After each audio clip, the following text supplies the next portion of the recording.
For her to praise God doesn't need the power. To pray doesn't require the electricity.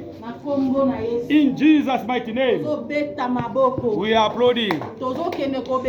We are going to keep away all the spirit that is after you. Coming from Congo. The one that is not leaving you. We say that even you go to South Africa, it will follow you. We are clapping. And we are taking it in Jesus' name. Clap your hands. Kick it out. He may leave your house. Whoever that is watching your life. You will not be after me.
And you have to be learning how to say videos.